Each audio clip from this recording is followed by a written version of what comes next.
방송에서 제공하는 투자 정보는 투자 판단에 대한 조언입니다. 방송에서 제공하는 주식의 가치, 가격 상승 및 가격 하락에 대해서는 방송사에서 보장하지 않습니다.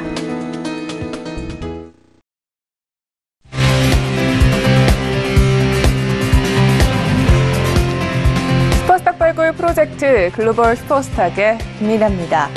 어느덧 1월이 다 가고 2월로 들어섰습니다. 2월을 맞이하는 지금 1월을 다시금 되돌아보게 되는데요. 지난해 우려했던 것과는 달리 미중 무역 협상이 생각보다 조금씩 풀리면서 뉴욕 증시는 점차적으로 상승을 이어가고 있습니다. 특히 S&P 500 지수는 1월 한 달 동안에만 7.9%의 수익률을 자랑했다고 하는데요. 오늘은 지난해 일어났던 증시 동향을 분석을 해보고요. 설날 이후의 증시의 전망까지 해보는 시간 가져보도록 하겠습니다. 자, 그럼 오늘 알아볼 코너별 이슈들부터 확인해 보겠습니다. 먼저 글로벌 코너로 가보겠습니다. 첫 번째 소식입니다. 미국이요, 베네수엘라 사태에 개입을 하면서 마두로 정권을 퇴진하려는 압박을 가하고 있다는 사실 모두들 아실 겁니다. 그런데 이 베네수엘라에 이어서 쿠바와 니카라과 정권 교체까지 꾀하고 있다고 하는데요. 전문가들은 미국이 남미에 있는 모든 국가들을 친미 정권으로 바꾸려는 의도일 것이다라고 분석을 해보고 있습니다. 잠시 후에 관련 소식 전해드리도록 할게요. 한편 유럽에서는요, 대이란 제재에 맞서서 특수 목적법인을 발족했다고 합니다. 이 법인을 통과를 하면요, 이란과의 함께 합법적인 거래를 할 수가 있다고 하는데요. 이 법인이 설립되게 된 과정에 대해서 자세하게 분석을 해드리도록 하겠습니다. 자, 이번에는 차이나 코너로 가보도록 하겠습니다. 먼저 첫 번째 소식입니다.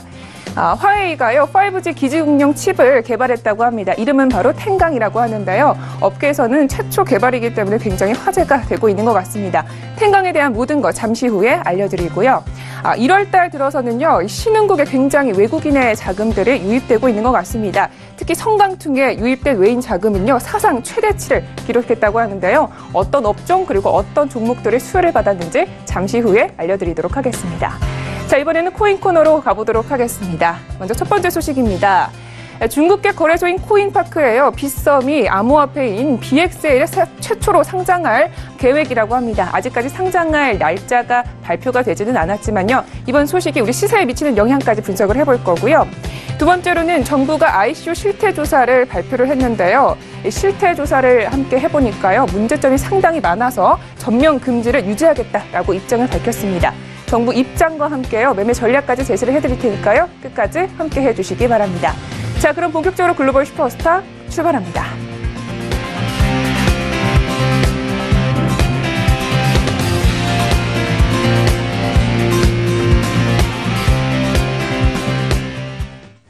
네, 오늘의 글로벌 이슈에 대해서 자세하게 이야기를 나눠보도록 하겠습니다. 오늘은요, 윤재인 스타님과 함께합니다. 네, 스타님 안녕하세요. 네, 안녕하세요. 네, 반갑습니다. 자, 트럼프 정부가요, 중남미 지역의 반미 정권을 교체하려는 움직임을 보이고 있다고 하죠. 자세한 소식 들어볼게요. 일단 트럼프 정부가 베네수엘라 사태에 적극 개입하는 거는 이제 중남미 반미 정권을 교체하려는 좀 전략적인 신호다. 좀 이렇게 월스트리트저널 쪽에서는 좀 분석하고 있는 상태 보시면 될 것 같습니다. 일단 폼페이오 국무장관 그리고 스티븐 무누신 재무장관, 그다음에 윌버로스 상무장관, 이제 장관급들이죠. 장관급들 그리고 존 볼턴 백악관 국가안보위 NSC 부장관 이렇게 해가지고 일단 마두로 정권을 교체하는 방안을 논의를 했고, 그다음에 트럼프 대통령 같은 경우에는 베네수엘라 정권 교체를 지지하기로 했다. 좀 이렇게 결정을 했다라고 좀 WSJ 측에서 전달했습니다. 일단 마크 펜스 부통령 같은 경우는 베네수엘라 후안 과이도 국회의장에게 지금 전화를 걸어서 이제 워싱턴 입장을 전달을 했고요. 과이도 의장은 지금 이튿날 임시 대통령을 자임했습니다. 그래서 지금 WSJ 같은 경우는 베네수엘라 사태를 이제 중남미를 재편하려는 미국의 첫 번째 시도다. 좀 이렇게 보도한 상태로 보시면 될 것 같습니다. 알겠습니다. 그러면 이 베네수엘라 이외의 다른 타겟 국가들은 어떤 국가가 있을까요? 일단 베네수엘라 마두로 정권이 첫 타깃이었다면 이제 두 번째 타깃으로는 쿠바 정권으로 꼽히고 있고요. 나아가서는 니카라 정권과 같이 좀 무너뜨리겠다. 좀 이렇게 평가를 내리고 있는 상태로 보시면 될 것 같습니다. 일단 베네수엘라 정부 그리고 쿠바 그리고 나카라과 지금 정부 같은 경우에는 지금 폭칭의 트로이카라고 좀 트럼프 정부가 계속해서 비판을 해왔는데, 특히 쿠바 정권 같은 경우에 지금 미국 내 스파이 활동을 계속해서 이어가고 있고요. 이제 과거에 사실 쿠바 같은 경우에는 굉장히 좀 논란이 많았던 국가이고, 한때 이제 러시아가 쿠바에다가 공격적으로 전략적 기지 배치를 들어가서 미국을 압박하려고 했다가 케네디 대통령 때 한번 러시아랑 거의 배틀을 떠서 그때 러시아를 한번 백시킨 적이 있었죠. 사실 이때 쿠바에 전쟁 기지를 배치를 했으면은 제대로 한번 3차 대전이 일어날 거다 좀 이렇게 평가를 내렸었는데, 그때 거의 3차 대전을 막았다라는 평가까지 내려진 적이 있습니다. 일단 이런 위기가 있었던 국가였기 때문에 굉장히 논란이 많았는데, 그래도 아직까지도 스파이 활동도 계속하고 있는 부분을 볼 때 미국에서 그렇게 쉽게 넘어갈 수 있는 국가 대상 국가는 아닙니다. 중남미, 반미 정서를 좀 이렇게 퍼뜨리고 있다는 게 지금 현재 트럼프 정부의 인식이고요. 산유국인 베네수엘라 같은 경우에는 쿠바의 원유를 무상 제공하면서 긴밀한 관계를 계속해서 맺어왔습니다. 사실상 베네수엘라 같은 경우에는 지속적으로 본인들의 산유국 입장이 있다 보니까 산유국의 위치로서 나머지 국가들을 좌지우지하려는 움직임도 굉장히 강했었고, 최근에 일단 산유국의 위치가 약해져서 상대적으로 다른 국가들을 압박하는 힘이 약해지긴 했지만, 그래도 역시나 아직까지 남미에서 이제 다른 주요국들에 대해서 어떤 적대감을 가지고 본인들의 영향을 확장하려는 부분은 굉장히 좀 강하게 진행을 했었죠. 더군다나 이제 암호화폐 발행을 들어가면서 미국의 자금을 거의 1조 원가량 그대로 생돈으로 빨아들였던 경력이 있기 때문에 이런 부분들에 있어서 미국이 좋게 볼 수만 없는 상황입니다. 그다음에 중남미 나머지 국가들을 지원하는 핵심 국가였기 때문에 이 국가들에 대한 주요 석유 사업 생산 기지를 다 잠궈버리고 나서 이미 다 그 부분을 제재를 들어가고, 그 다음부터 이제 절차로 나머지 주변국들을 하나하나 쳐내가고 있는 실정이다. 좀 이렇게 미국을 보시면 될 것 같습니다. 네, 알겠습니다. 그럼 이 지금 시점에서 미국이 중남미에 있는 지역의 반미 정권들을 모두 제재하려는 움직임을 가하는 이유는 어떤 것이 있을까요? 일단 트럼프 정부 같은 경우는 조만간 테러 지원국 재지정을 비롯해서 일단 쿠바 정권을 균형한 제재를 발표할 것으로 알려졌습니다. 일단 큰 틀에서는 이제 반미 정권을 중심으로 해서 중남미 각 영향력을 키우고 있는 러시아, 중국, 그다음에 이란까지 견제하려는 포석으로 깔렸다. 좀 이렇게 분석을 들어오고 있는데, 일단 이런 부분 자세히 보시면은 반미 정권 중심으로 이제 중남미에서 영향 키우고 있는 국가들, 한마디로 이제 이 기존의 반미 정서를 가지고 있던 중남미 국가들을 전진기지로 한때 이용했었던 러시아 같은 경우에도 마찬가지고요. 그다음에 중국 같은 경우에도 보시면은 이번에 대두 수입 과정에서 관세부가 확 들어가 버리니까 지금 미국산 대두 수입 안 하고 다 이제 브라질로 돌려서 브라질에서 대두 수입을 해서 본인들의 어떤 수요를 다 충족하려는 움직임을 빠르게 펼쳤었죠. 이런 모습을 볼 때 지금 현재 미국의 대안으로서 주요국이 활용하고 있는 게 거의 남미입니다. 미국에서 지금 생산할 수 있는 것들은 남미에서도 대부분 다 생산이 가능하고, 특히 농업 분야나 1차 산업 분야까지만 해도 대부분 생산이 가능하고, 석유 같은 경우에도 안정적으로 또 보완할 수 있는 자원들이 있고, 웬만한 사업 분야들이 상당히 이제 남미를 활용해서 많이 일어날 수 있다 이렇게 보고 있기 때문에 이런 부분들을 집중 활용한다 좀 이렇게 보시면 될 것 같고요. 그다음에 현재 미국 같은 경우는 제1로 준비해야 되는 게 하나가 있죠. 미국의 현재 지금 기존 공장들 이전을 좀 빠르게 좀 추진을 해왔었는데, 이 미국의 공장들 같은 경우에는 니즈가 남미 쪽으로 갔을 때 그나마 지금 서양 우방국들 중에서 물가가 그리고 인건비가 가장 쌉니다. 한마디로 지금 현재 미국에 있는 공장들 같은 경우 혹은 기업들 같은 경우에는 기존 설비 공장들을 아시아권으로 옮길 수 없다면은 대신에 남미 쪽으로 옮기는 게 조금 더 낫다라고 생각하는 입장이죠. 그렇기 때문에 미국 같은 경우에는 남미를 확실하게 본인들의 어떤 하수국으로 압박을 해놓고 혹은 이제 관리를 할 수 있는 국가로 설정을 해놓게 되면은 일단 미국에 있는 기업들이 해당 남미로 진출을 해서 싼 저렴한 인건비를 이용하기 굉장히 좋은 환경 마련이 됩니다. 이렇게 되면은 나중에 중국이나 러시아 혹은 다른 국가들이 남미를 이용해서 미국을 상대적으로 압박하려는 움직임을 보이더라도 해당 국가들의 이미 다 미국 기업들이 진출해 있는 상황에서 움직이기 때문에 굉장히 그냥 미국에 어떻게 보면 협조를 할 수밖에 없는 그런 상황을 만들어낼 수가 있겠죠. 대치 구조를 만들어낼 수 있는 부분입니다. 사실상 지금 현재 미국과 어떤 서양 국가들의 우방국의 흐름을 딱 보시면은 아프리카는 일단 제외를 하고 생각을 하겠습니다. 아프리카 제외하고 생각하자면은 유럽과 영국은 너무나 강한 집권 세력인 EU와 영국 정부가 위치해 있죠. 그래서 사실 유럽에는 끼어들 판이 거의 없다라고 보시는 게 맞습니다. 그나마 끼어들 수 있다면은 북유럽 정도겠죠. 북유럽 정도의 약한, 그나마 유로에 포함되지 않은 어떤 약한 국가들, 이런 국가들 중심으로는 살짝 협상을 해볼 수는 있겠습니다만, 사실 굳이 이쪽으로 가서 협상한다는 것 자체가 굉장히 쉽지 않고, 그리고 이 국가들도 역시나 유로나 영국과의 유대관계가 굉장히 깊기 때문에 이런 국가들이 협상하는 것 자체가 쉽지는 않습니다. 그리고 이제 대서양 쪽에서 왼쪽으로 보시면은 미국과 그 아래쪽에 남미 국가들, 그리고 위에 캐나다까지 있겠죠. 이 국가들 흐름을 보시면은 캐나다랑 미국은 워낙 지금 나프타로 단단히 맺어져 있는 관계고, 멕시코도 마찬가지고요. 이 관계이기 때문에 캐나다, 미국, 멕시코를 어떤 협정 우상국으로 러시아나 중국이 공략하기가 어렵습니다. 우리 남은 대륙은 딱 하나죠. 남미입니다. 남미에 있는 국가들은 아직까지도 자리를 못 잡고 있고, 그리고 이제 인건비 부분도 아직까지 싼 편이고요. 금융이나 모든 부분들이 제대로 진출을 못해 있는 상황이기 때문에 지금 서양 우방국들 중에서 제일 공략하기 좋은 곳이 남미 지역입니다. 그래서 특히 중국 같은 경우에는 이제 서양 쪽으로 전진 기지를 배치시켜야 서양에 대한 지배력을 확대할 수가 있는 그런 상황이죠.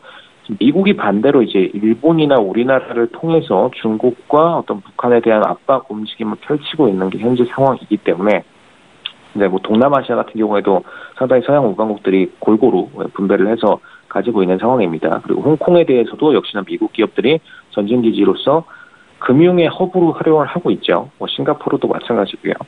그 때문에 서양은 사실상 아시아권을 점령할 수 있는 전진 기지들을 대부분 다 미리 사실 거의 100년 전부터 확보해놓고서 움직여놓고 있는 상황인데, 이런 상황을 반대로 중국이 역이용할 수 있어야 G1의 국가 위치에 오를 수가 있습니다. 러시아 입장에서도 지금 G 이제 8까지 많이 순위가 내려가 있는데, 순위를 조금이나마 올리려면은 역시나 이런 미국에 대한 압박 전진 기지가 또 필요한 상황이고요. 그런 모습을 볼 때 이 남미에 대한 공략, 그리고 남미에 대한 패권을 어떤 국가가 슬금슬금 지배하게 되느냐에 따라서 앞으로 이제 미국과 EU에 대한 패권 움직임에 누가 새롭게 어떤 압박 요소로 자리를 할 수 있는지, 그런 부분을 보실 수가 있겠습니다.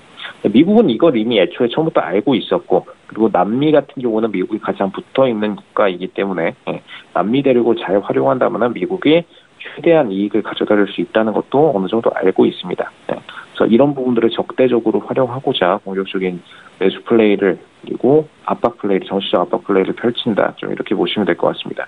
사실 트럼프 정부뿐만 아니라 이거는 다음 대통령이 누가 되건 간에 남미에 대한 어떤 지배력 강화 부분은 반드시 이루어져야 되는 부분이다, 좀 이렇게 보실 수가 있겠고요.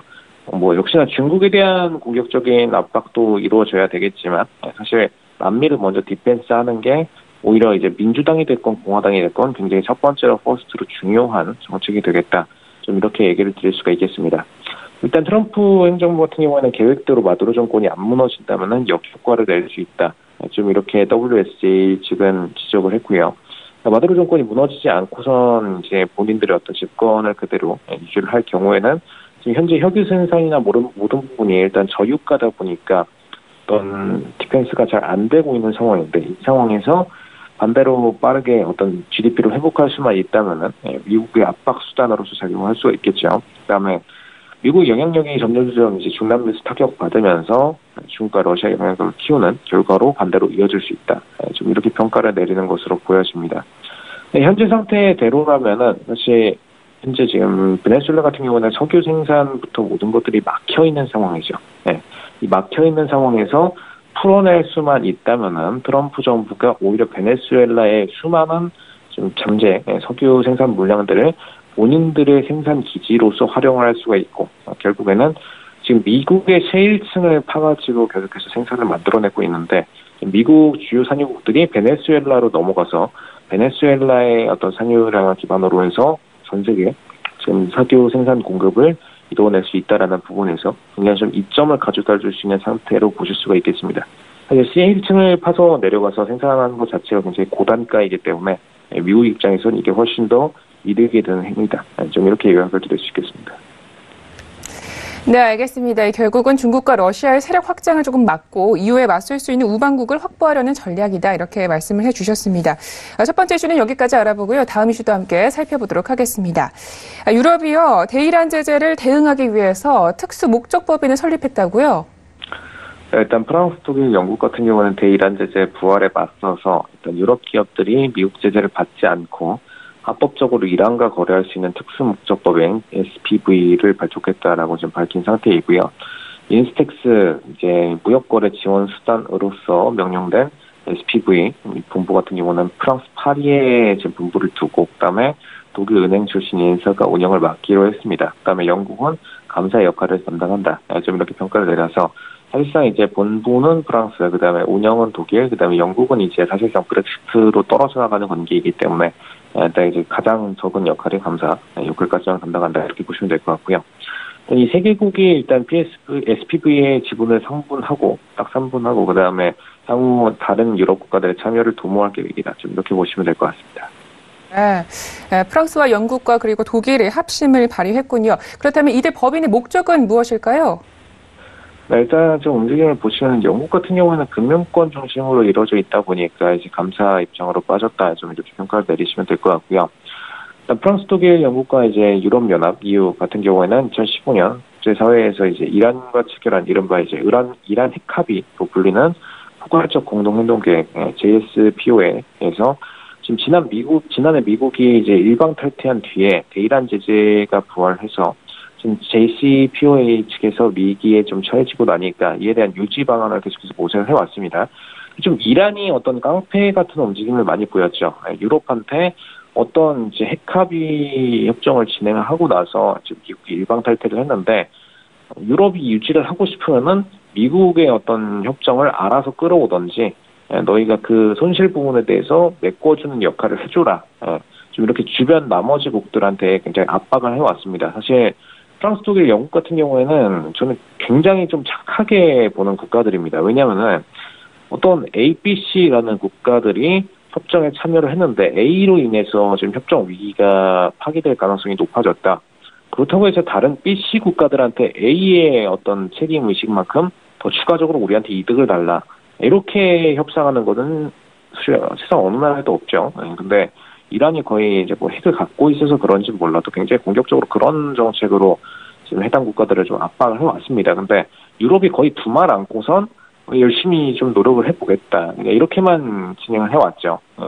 그 이유 자체는 이제 유럽 국가들 같은 경우는 이란, 아제르바이잔을 통해서 공격적으로 천연가스에 대한 공급을 받고 있는 입장이었기 때문에 이에 대한 공급이 끊길 경우 또 러시아에 대한 공급에 의존하는 수밖에 없는 그런 상황이었습니다. 한마디로 이제 이란의 천연가스 공급, 그다음에 러시아의 가스 공급, 이 두 라인을 주요 라인으로 잡고선 유럽이 이루어지고 있기 때문에 이 라인들 입장에서 보자면은 지금 천연가스 공급 라인 중에 한 곳만 끊겨도 지금 유럽의 어떤 수요를 감당하기가 굉장히 어려워진다라는 거.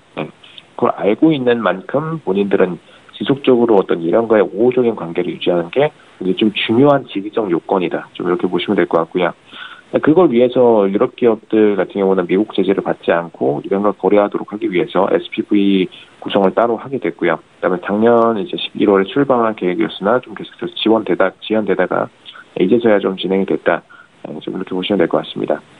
EU 대외 정책을 총괄하는 이제 페데리카 모케레니 EU 안보 대표 같은 경우는 이날 루마니아 부쿠레슈타에서 열린 비공식 EU 외교장관 회의에서 앞서서 지금 SPV 출범을 환영을 했고요. 일단 뭐 모게리나 대표 같은 경우에는 지금 SPV 설립 같은 경우 이란의 핵합의에서 예약한 대로 지금 이란의 합법적인 거래를 허용하는 기구가 될 거다. 한마디로 이제 이란에 어떤 진출되어 있는 EU 기업들 같은 경우 최근에 미국의 후퇴 이후에 지금 이란 국민들이 굉장히 좀 불매 운동부터 모든 부분을 똑같이 피해를 받고 있었습니다. 왜냐? 이란 입장에서 볼 때는 뭐 서양인들이 어느 기업이 미국 기업이 어느 기업이 서양 뭐 영국 기업이고 똑같이 영어를 쓰고 있는데 이런 차이들을 좀 보기가 굉장히 어렵기 때문에 그런 부분에서 그냥 서양 국가들의 기업이다. 웬만하면은 불매운동 혹은 이제 이용하지 않는다. 뭐 이런 굉장히 좀 불만 표출을 많이 진행을 해왔죠. 그러다 보니까 제1로 타격을 받는 게 유로 기업들이었습니다. 그래서 이란과의 합법적 거래를 허용하는 기구를 설치하고 나게 되면은 다시 어떤 EU 국민들 그리고 EU 기업들 중심으로 이란이 어느 정도 대우를 해주지 않을까라는 기대를 가지고 이런 부분을 출범한다 이렇게 보시면 될 것 같고요. 지금 디디에 레인더스 벨기에 외교장관 같은 경우는 우리 이란과의 합의에서 약속한 것이 제대로 실현되도록 하기 위해서 모든 것을 다할 것이다. 뭐 이렇게 좀 포괄적인 말을 진행했는데 간단히 뭐 얘기 드리자면은 이제 이란 핵 합의 부분 한마디로 이제 단계적 포기 부분에 대해서 다시 한 번 더 믿고선 진행을 하겠다 이런 부분을 유럽 차원에서 진행하겠다라는 입장으로 보시면 될 것 같습니다. 근데 중요한 건 이란이 제1로 무서워하던 국가 그리고 이란이 본인들의 어떤 군사적인 움직임을 포기를 하고 현재 핵 합의로 들어왔었던 해당 국가는 미국이었죠. 미국의 군사력이 무서워서 핵 합의에 합의를 해줬던 부분이고 어떤 협상단에 대해서 협상을 해줬던 부분입니다. 그렇기 때문에 지금 영국이나 이제 다른 유로국들이 지금 현재 이 협상에 참여할 경우에 얼마나 큰 패를 제출을 하게 될지 부분도 미지수이고요. 그다음에 과거에 이제 미국과 사우디가 거의 연대였죠. 미국과 사우디가 연대였기 때문에 지리적으로 보시면 이란과 사우디는 그냥 딱 지금 기존의 홍해협회 지금 페르시아만을 두고선 1대1로 대치되어 있는 상황입니다. 대륙간으로 볼 때. 그 정도 급이기 때문에 이 사우디의 움직임을 다 같이 배제를 하려면 미국의 움직임이 어떤 핵합의 도입이 필요한 상황인데 그걸 배제를 하고 유로 입장에서만 협정을 진행할 수 있을지 이런 부분도 다시 한번 보실 필요가 좀 있겠습니다. 네, 알겠습니다. 유럽 입장에서는 원자재 공급로를 뚫기 위해서 꼭 필요한 법인인 것 같습니다. 자, 이렇게 해서 글로벌 이슈는 여기까지 정리를 해보도록 하겠습니다. 저희 윤진 스타님은요, 이후에 코인 코너에서 다시 뵙도록 하겠습니다. 네, 참고로 본 방송에서 제공하고 있는 정보는 투자 판단에 대한 조언일 뿐 주식의 가치나 수익률을 보장하고 있지 않습니다. 저희 서영지TV는 자본시장법을 준수하여 일대일 투자 상담, 유사수 신행에 무인가 영업행위, 불법 대여 정보 및 가입 권유 등 모든 불법 사항들 엄중하게 금지하고 있습니다.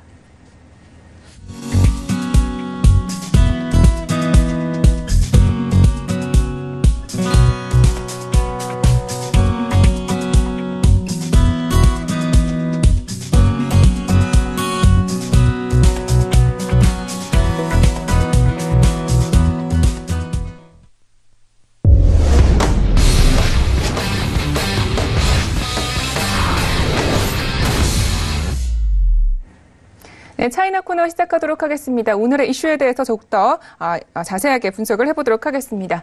오늘은요, 김영철 스타님과 함께합니다. 네, 스타님 안녕하세요. 안녕하세요. 네, 반갑습니다. 어제 발표된 PMI 지수가요, 약간 부진했는데도 양지수 모두 올라와줬습니다. 지수에 대해서 분석을 해볼까요? 일단은 상해지수 같은 경우에는 페드의 이슈가 긍정적으로 좀 작용을 했다라고 보시면 좋을 것 같고요. 한 9포인트 정도 상승을 해서 이제 마감을 하는 그런 모습들을 보였다. 그리고 선전 성분 같은 경우에도 상승 마감을 했고요. 창업한 정도만 이제 소폭 좀 조정을 받는 그런 모습들을 좀 보여줬습니다.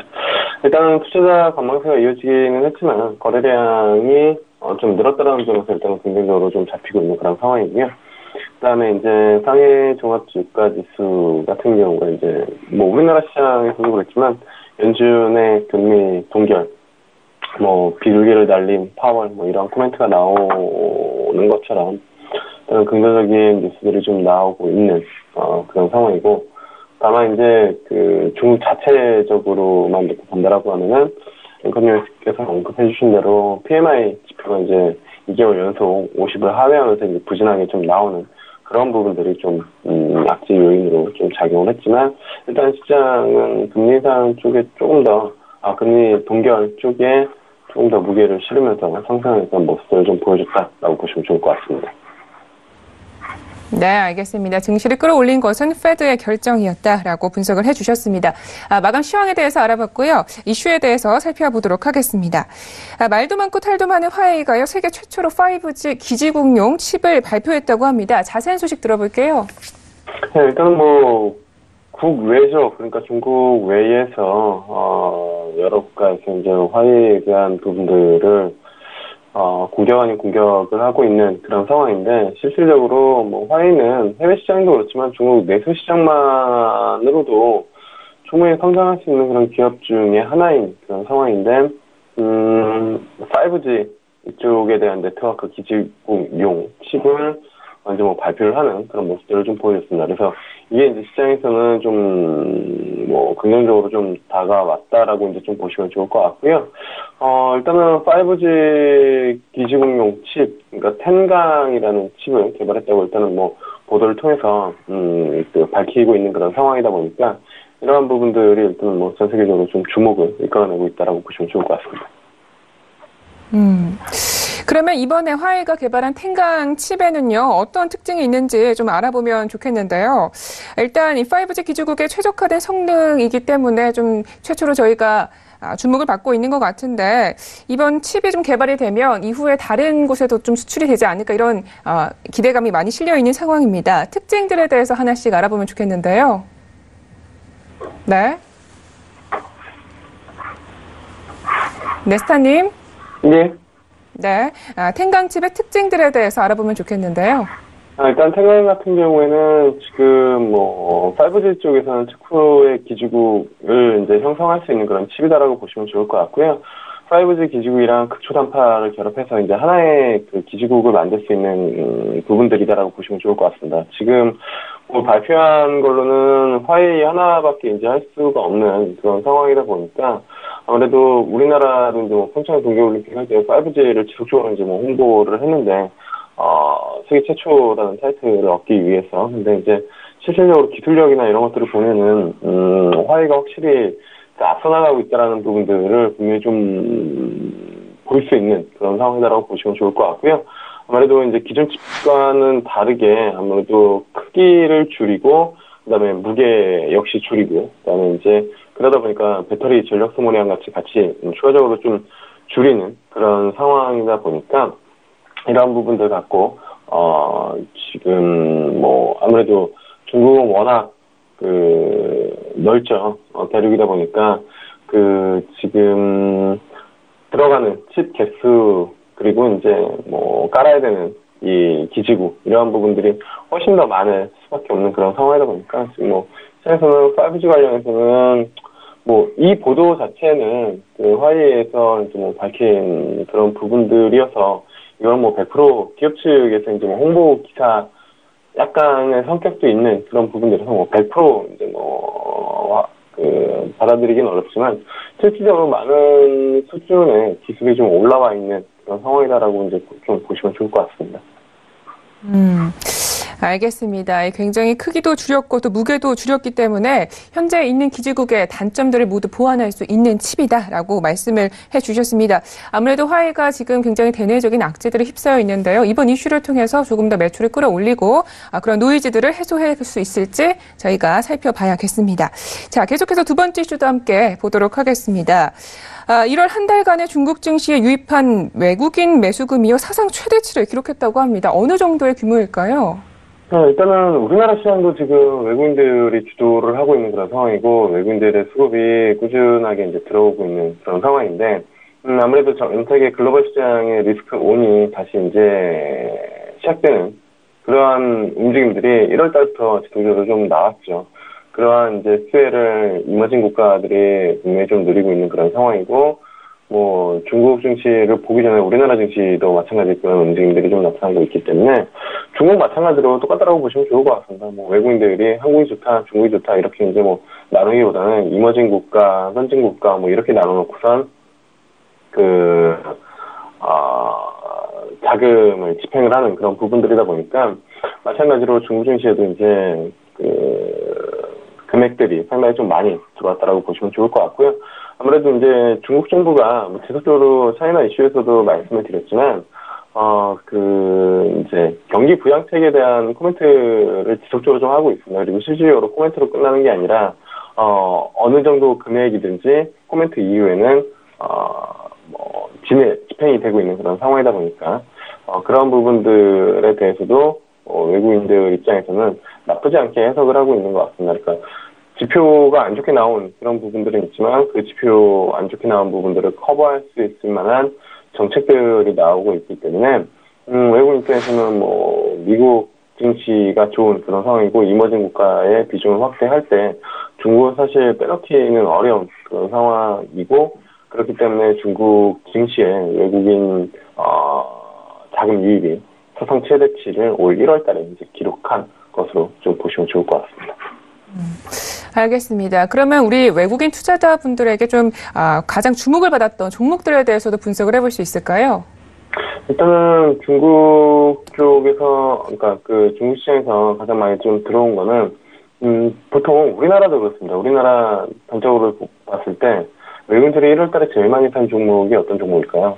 대표적으로 이제 삼성전자가 되겠죠. 왜냐면은 외국인들은 어느 섹터, 어느 업종이 좋은지에 대한 부분들도 정해놓고 들어오긴 하지만 그냥 마켓 자체를 사는 거죠. 그러니까 시총 상위 종목부터 뭐 시총 순위대로 비중을 딱딱딱딱 넣어서 자금을 집행을 하기 때문에 그래서 뭐 최근에 삼성전자가 많이 올라오고 SKS가 많이 올라와서 이 종목들을 저거 너무 많이 올랐으니까 더 안 갑니다. 못 삽니다. 지금 어떻게 사나요? 라고 얘기하는 전문가들이 분명히 있습니다. 그리고 심지어 삼성전자를 안 좋게 이야기하신 전문가들도 제가 봤습니다. 되게 많았죠.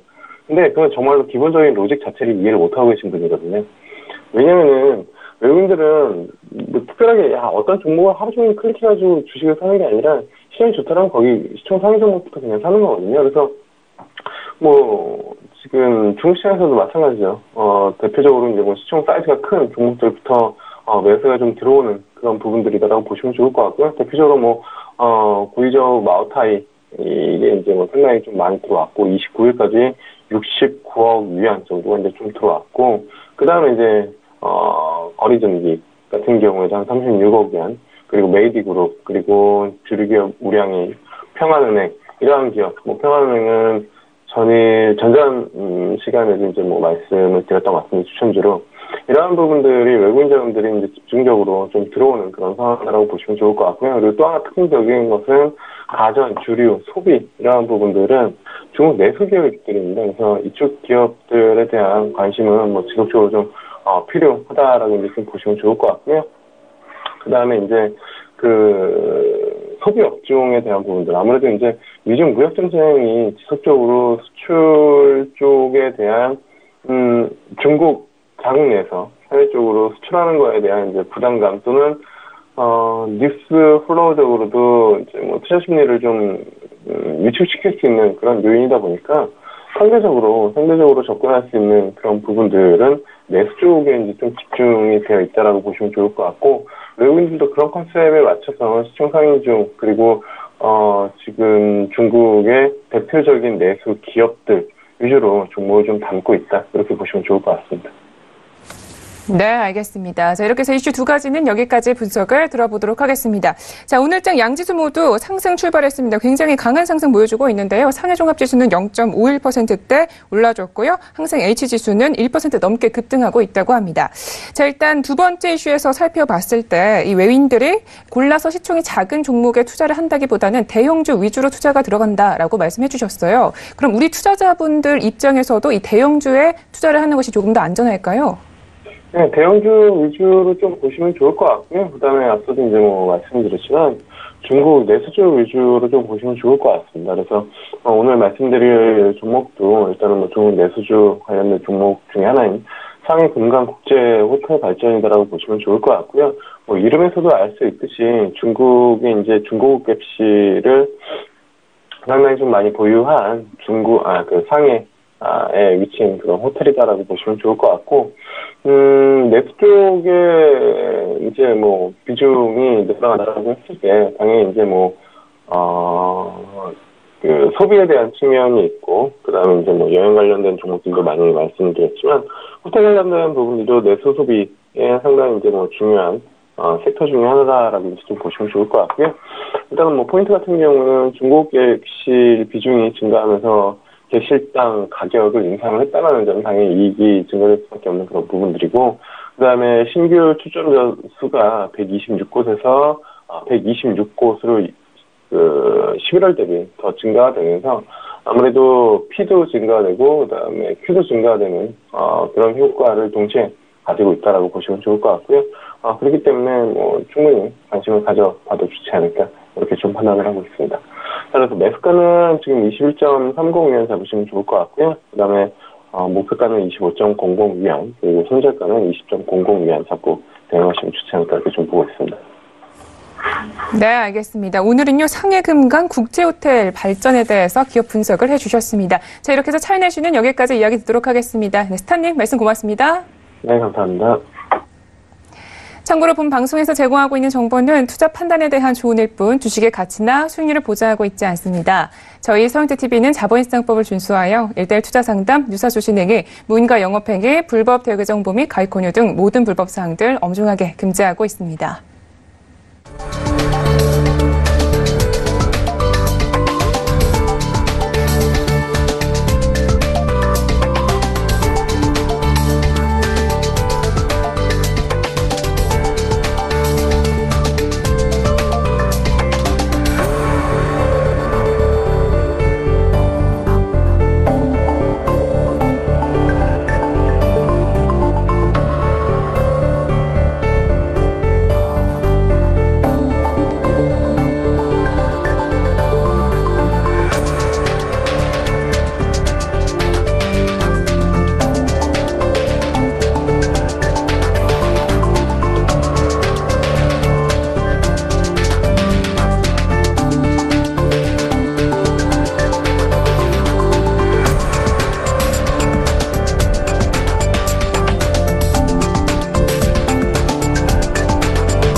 네, 코인 코너 시작하도록 하겠습니다. 저 이슈 분석하기에 앞서서요, 시세 동향부터 확인하겠습니다.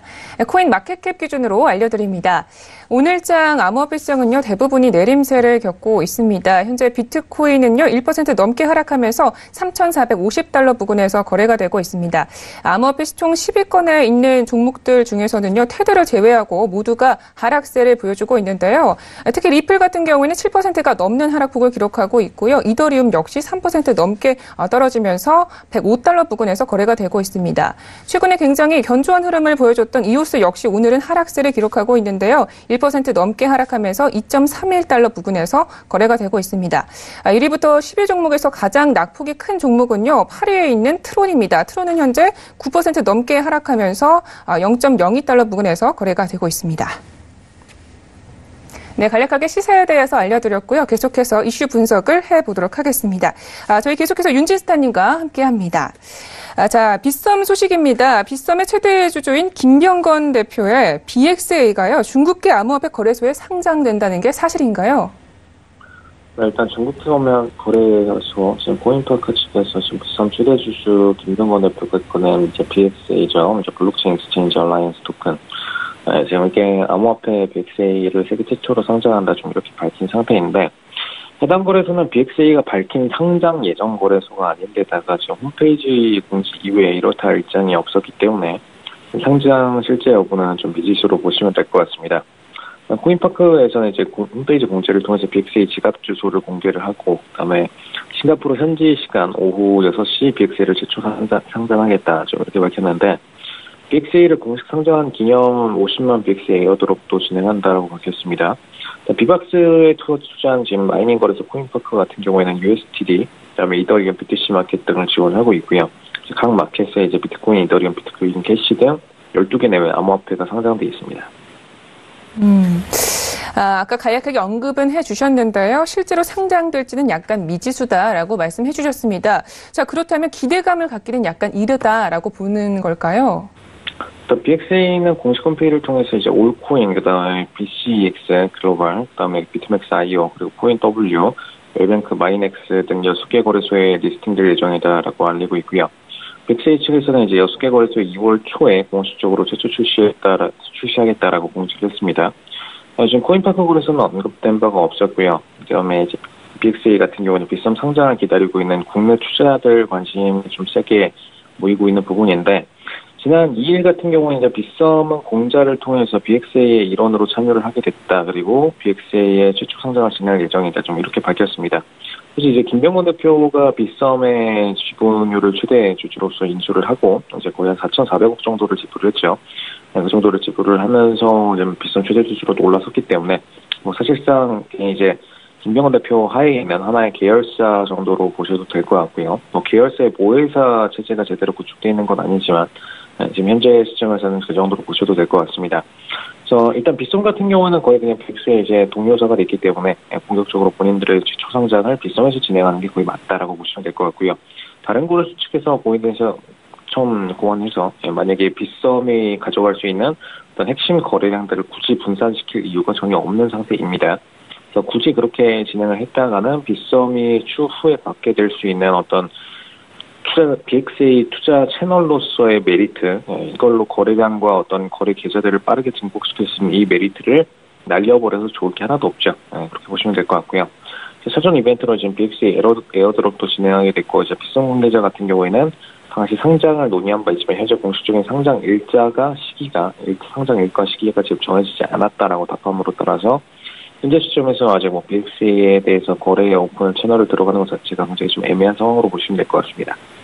일단 BXA 상장이 2월 초에 들어가기로 했기 때문에 상장이 임박했죠. 그래서 이것 덕분에 이제 개발사였던 원루트의 RNT 그리고 BXA 얼라이언스인 베잔트, BGNT라는 지금 기존의 이니셜을 갖고 있는 토큰들, 거기 빠르게 좀 상승세를 이뤄내고 있습니다. RNT 같은 경우에는 원루트죠. 원루트 같은 경우는 3.44% 상승한 퍼센티지를 보여줬고, 그다음에 베잔트 같은 경우에도 역시나 3.73%가량 강한 상승세를 보여줬다. 좀 이 정도로 보시면 될 것 같습니다. 알겠습니다. 상장 날짜는 아직 미정이지만 빗썸에게는 기회이니만큼 일어날 것이다라는 말씀까지 들어봤습니다. 자, 다음 코인 이슈도 함께 자세하게 살펴보도록 하겠습니다. 정부가요, 실태조사 끝에 ICO 전면 금지 방침을 유지하겠다라고 했다고요? 네, 일단 정부가 ICO 전면 금지 방침을 유지를 하기도 했고요. 금융위원회 같은 경우 29일 가상통화 관련 부처 자관 회의 논의를 거친 후에 지금 ICO 실태조사 지금 결과를 31일장으로 발표를 했습니다. 다음에 금융위 같은 경우에는 지금 ICO 투자 위험이 일단 높고 국제적 규율 체계도 확립되어 있지 않은 상황이기 때문에 ICO 제도화에 대한 좀 신중한 입장을 견제 나가겠다. 그리고 실태조사를 결과를 통해서 나타난 현행법 소지 위반 사례에 대해서는 검경 수사기관 등에 통보하고서 엄정하게 대응해 나가겠다. 지금 이렇게 밝힌 상황인데, ICO 가이드라인 제정에 대한 강경한 입장을 내비쳤습니다. 일단 금융위 같은 경우에는 정부가 규제하는 것은 자금 모집 수단인 ICO다. 좀 이렇게 밝히면서 정부가 ICO 가이드라인을 통해서 제시할 경우에는 이를 공인한 것으로 이해할 수가 있고, 그다음에 투기 과열 현상 재발과 그다음에 투자자 피해 우려가 있다라고 좀 선을 그은 상태입니다.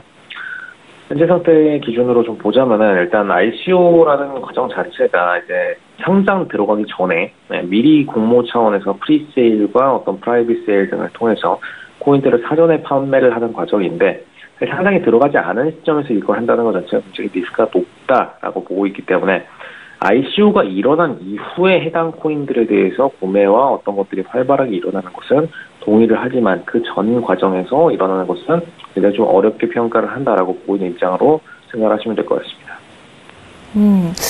알겠습니다. 그럼 지난 이 실태 점검은 어떤 방식으로 이루어진 것이고 지금 어떻게 이런 결론이 난 건지가 궁금한데요. 일단 금감원 같은 경우에는 9월부터 11월까지 ICO를 실시했거나 혹은 ICO 계획이 있다고 밝힌 24개 기업 가운데 지금 22개 기업을 대상으로 해서 지금 실태 점검을 실시를 했습니다. 사실 24개보다 훨씬 많죠. 훨씬 많은데 실질적으로 좀 수면상으로 드러나 있는 기업들 중심으로 오픈 실시를 진행했다. 좀 이렇게 보시면 될 것 같고요. 지리문항에는 6개 부문 52개로 지금 최대주주 임직원의 현황, 그 다음에 해외에서 ICO를 진행한 이유, 그리고 ICO 물량 중 국내 거주자에게 배정된 물량, 그리고 국내 홍보 진행 과정, 토큰 성격 이렇게 포함이 됐습니다. 한마디로 이제 최근에 ICO 업체들 같은 경우에는 최대주주 임직원이 국내인들이더라도 실제로 ICO에 대한 부분의 핵심 코어 회사들은 해외로 나가서 반대로 ICO를 진행하는 그런 상황들이기 때문에 그냥 국내에서 진행하면 사실상 거의 그냥 전면 조치대로 불법 처리로 진행되는 경우가 굉장히 많죠. 그렇기 때문에 이 ICO를 진행하더라도 해외로 나가서 진행하는 경우가 되었습니다. 이렇게 진행하는 업체들이 해외를 통해서 왜 진행했는지, 이거 당연한 건데, 이걸 왜 질문을 했는지 모르겠어요. 지금, 당연히 지금 국내에서 진행하면 안 되기 때문에 해외로 나가서 진행한 거죠. ICO 물량 중에서 국내 거주자에게 배정된 물량, 이제 이 국가에 위치를 해 있는 ICO 업체들이 해당 국가에서 어떤 영업 활동을 펼치는 게 아니라 왜 다시 국내로 들어와서 ICO를 펼치는지에 대한 궁금증을 좀 갖고 있는 것 같습니다. 뭐 이건 이유는 뻔하죠. 해당 국가들에서 진행하는 어떤 ICO들이 사실상 아직 암호화폐가 제대로 펼쳐지지 않은 국가들이 대다수이기 때문에 그런 국가들에서 진행하는 것이 굉장히 좀 어렵고, 반대로 지금 ICO나 이런 부분들에 관심을 많이 갖고 있는 거는 홍콩과 우리나라 정도, 그리고 일본까지 이렇게 3국 정도로 보실 수가 있습니다. 그렇기 때문에 이런 국가들 입장에서는 당연히 ICO에 대한 관심도가 높은 만큼 여기서 대부분의 ICO 코인들이 판매가 되죠. 그래서 당연히 이쪽으로 들어와서 판매를 하는 것이 조금 더 이롭기 때문에 판매를 한다. 좀 이렇게 보시면 될 것 같습니다. 국내 홍보 진행 과정, 토큰 성격은 이제 추가적인 조사 정도로 보시면 될 것 같고요. 금융위 같은 경우에는 형식만으로 이제 해외 ICO 구조를 띄고 있다라는 거. 그러니까 ICO 업체들이 사실상 국내 업체인데 정만 ICO 업체들은 외국에다가 두고, 그리고 페이퍼 컴퍼니 형태로 설치하는 기업들도 굉장히 좀 많고요. 이렇게 해서 구조를 설치를 한 상태에서 반대로 이제 우리나라에서 영업을 한다라는 거. 그다음에 ICO 관련 투명한 정보 공개 부분이 좀 부족하다라는 거. 그다음에 일부 프로젝트의 경우에는 현행법 위반 소지가 있다는 점을 들어서 지금 ICO는 여전히 투자 위험성이 굉장히 높은 상태다라고 밝힌 상황으로 보시면 될 것 같습니다. 네, 실제로 투명성에 있어서는요, 약간 신뢰하기는 어려운 상황인 것 같기도 합니다. 왜냐하면 문제는 이 과정에서 페이퍼 컴퍼니 설립 문제가 도드라졌기 때문인데요. 이 부분에 대해서도 짚어보겠습니다. 금융위 같은 경우는 일부 회사가 ICO 금지 방침 규제를 좀 피하기 위해서 해외에다가 페이퍼 컴퍼니를 설립을 하고 형식만으로 해외 ICO 구조로 진행했다라고 지적을 했고요. 또 ICO를 통해서 신규 가상 통화를 주달을 했지만 대부분 이제 소규모 신설 법인이라서 정보적인 굉장히 좀 부족한 점도 좀 문제를 삼았습니다. 백서 정보 공개가 좀 부실하다라고 평가를 했고요. 백서상 사업 내용 같은 경우는 포괄적으로만 기술이 되어 있고, 블록체인의 기술 및 IT 전문 용어에 대한 이해가 어렵고, 그다음에 프로젝트 진행 과정 경과도 파악하기 어렵다라는 거, 이거를 좀 지적을 했고요. 일부 프로젝트 같은 경우는 이제 증권에 준하는 STO, 증권형 토큰 공개에 해당이 되지만, 이제 이런 부분에 있어서 STO에 포함될 경우에는 자본시장법 위반에 해당이 된다라고 좀 해석을 했습니다. 왜냐하면 STO 같은 경우에는 그냥 아예 증권 수준으로 분류를 하기 때문에 어떤 증권법에 해당하는 부분들을 전부 다 만족을 하지 않으면은 대부분 다 그냥 ICO의 문제가 아니라 이건 아예 증권법을 위반한 걸로 처리를 들어가죠. 그렇기 때문에 STO 형태로 출시하는 토큰들에 대해서는 더 엄격한 규제가 필요하다라고 펼치는 상황으로 보시면 될 것 같고요. 이는 이제 무인가 금융투자업에까지 해당을 한다. 한마디로 이제 증권거래에 대해서 인가 없이 어떤 증권거래를 중개를 할 경우에는 당연히 이거는 문제 소지가 크다라고 보고 있기 때문에 이런 경우들은 사실상 어떤 본인들이 어떤 주권을 판매를 하더라도 다른 거래소를 거치지 않고, 혹은 이제 거래소 같은 경우에도 특히 증권에 대한 인증을 받은 거래소여야 됩니다. 이런 거래소를 거치지 않고서 상장할 경우에는 굉장히 문제 소지가 크다라는 거. 그래서 현행법상 사기죄 소지가 있다라고 본 상태로 보시면 될 것 같습니다. 그래서 이번 실태 조사를 통해서 일단 ICO 투자 위험이 크다라는 거가 확인된 만큼 ICO 투자에 대해서는 지금 뭐 신중에 달라. 그다음에 실태조사 무관하게 지금 사기 유사 수준 다단계 등 불법적인 ICO에 대해서는 추가적으로 수사기관을 통해서 뭐 엄정하게 대응해 나가겠다. 좀 이렇게 강조를 했는데, 사실 지금 현재 상황으로 보자면은 일단 뭐 파이퍼 컴퍼니 설치를 해서 반대로 ICO를 진행한 업체도 분명히 많은 것도 사실이고, 그다음에 백수상의 내용은 포괄적일 수밖에 없습니다. 당연히 포괄적일 수밖에 없고요. 왜냐? 백서에서 어떤 기술적인 내용까지 디테일하게 다 공개를 하고, 뭐 ICO의 1차, 2차, 3차 영업 플랜부터 모든 공개 내용까지 전부 다 공개를 했다가는 당연히 기업 내부 정보에 대한 노출이죠. 내부 정보에 대한 노출은 곧 다른 업체들한테 영업 기밀을 전부 다 전파하는 거기 때문에 오히려 이 업체들이 이런 플랜들을 그대로 복사 붙여넣기 가지고 더 많은 사기 업체들이 발생할 수가 있습니다. 그래서 이거는 굳이 백서의 정보 공개가 더 투명해져야 된다. 이거는 좀 올바른 플랜은 아니고요. 정확하게 들어가자면 차라리 기업의 어떤 내부 실사가 가능하도록, 투자 과정에서 어떤 기업 내부 실사가 가능하도록 열어달라. 좀 이런 플랜들을 여는 게 더 낫지. 백서의 내용을 더 제대로 디테일하게 써달라. 충분히 이제 디테일하게 쓰고 있는 업체들도 많이 있고, 이 이상으로 썼다가는 웬만한 기업들이 오픈하고 있는 IR 자료들보다 더 디테일한 수준으로 들어가기 때문에 사실 IR 자료들보다 지금 백서가 더 디테일한 편입니다. 상대적으로 보자면은. 그래서 이런 부분에 있어서 더 공개를 할 수가 없는 상황이라는 거, 이건 참고를 하시면 될 것 같고요. 그다음에 STO 토큰 같은 경우는 문제 소지가 분명히 있죠. 왜냐, STO 같은 경우는 그냥 명백히 증권입니다. 증권이기 때문에 이에 대한 중개 과정에서 금융투자업이 들어가야 되는 것도 사실이고요. 그다음에 거래소가 중개를 할 때도 역시 금융투자업에 대한 부분도 같이 중개를 할 수 있는 그런 거래소여야 된다는 것도 사실입니다. 근데 중요한 거는 거래소는 그런데 처음에 이제 ICO 형태로 토큰을 발행을 하고 판매를 하는 업체들 입장에서의 문제죠. 그러니까 어떤 문제가 있느냐? 기존에 어떤 토큰 발행을 들어가고 나서 이제 본인들이 STO 토큰에 대해서 발행했다. 한마디로 이제 증권이라고 치고 증권 발행을 들어가는데 이거를 일반 투자자들한테 공개를 하고 오픈해서 어떤 직접적인 판매 활동을 벌였다. 사실상 이제 한 회사가 본인의 주권을 불특정 다수 투자자들한테 판매를 하는 과정이죠. 분명히 불특정 다수에게 본인들이 이미 선취매해서 가지고 있는, 아마도 이제 지분이라는 거는 회사가 처음 설립될 때부터 가지고 있는 거기 때문에 이런 가지고 있는 상태에서 불특정 다수한테 홍보를 진행을 한다. 이거 자체가 좀 문제가 소지가 있는 건 맞고요. 근데 다만 이게 무인가 금융투자업에 분류를 하기에는 순수 STO를 진행했던 업체들이 만약에 판매를 한다. 이건 무인가 금융투자업으로 문제를 삼기에는 좀 문제 소지가 있고요. 오히려 이제 선취매 후에 공개적인 판매권에 대해서 어떤 소송을 들어가야 되는 그런 건으로 좀 분류하는 게 맞겠다. 그래서 이렇게 평가를 내릴 수가 있겠습니다. 네, 알겠습니다. 이 백서에 대한 가이드라인은 너무 엄격하다 이런 입장이신 것 같습니다. 오늘의 코인 이슈는 여기까지 이야기 듣도록 하겠습니다. 스타님, 말씀 고맙습니다. 네, 감사합니다. 네, 오늘 저희가 준비한 소식은 여기까지입니다. 참고로 본 방송에서 제공하고 있는 정보는 투자 판단에 대한 조언일 뿐 주식의 가치나 수익률을 보장하고 있지 않습니다. 저희 서영재TV는 자본시장법을 준수하여 일대일 투자 상담, 유사수 신행위, 무인가 영업행위, 불법 대여계좌 홍보 및 가입권유 등 모든 불법 사항들 엄중하게 금지하고 있습니다. 우리 시청자분들 오늘도 성공적인 투자 판단하시고요. 설 연휴 풍요롭고 편안하게 보내시기 바랍니다. 함께해 주신 여러분 고맙습니다.